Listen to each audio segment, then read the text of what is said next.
जी अस्सलाम वालेकुम अंकल जी, की हाल है? ठीक हो जी? दोस्तों ये वीडियो असी बना रहे हैं जी अपना पंजाब दी शान मक्खी चीना दे दोस्तों वास्ते।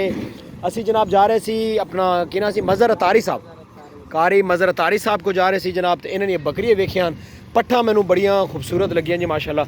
बकरियाँ भी इन्हों को बहुत आउट क्लास हैं तो पट्ठा भी विखाने जी माशाल्लाह। रोड वेखो ना गुजर रहा, तो इस जगह पर इन्होंने जनाब अपना सैटअप बना दिता बकरियां का। बकरियां का शौक तुसी किसी जगह पर भी कर सकते हो माशाल्लाह। पट्ठा बहुत खूबसूरत हैं जी।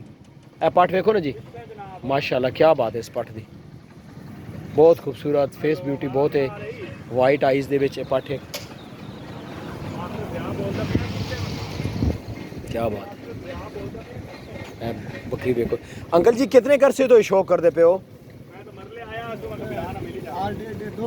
साल डेढ़ हो गया।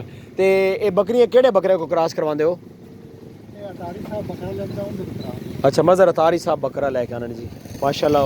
उन्होंने भी बड़ा प्यारा शौक है तो बकरे वो भी बड़े खूबसूरत रखते हैं जी। तो ये अणकी ना घाह शाह पाने पे इस गोभी के पत्ते, सब्जी के पत्ते, फल शल। अच्छा, तो शामी फिर कितने इत्थे ही बनने हो कि घर लै जाते हो? घर लै जाते हो।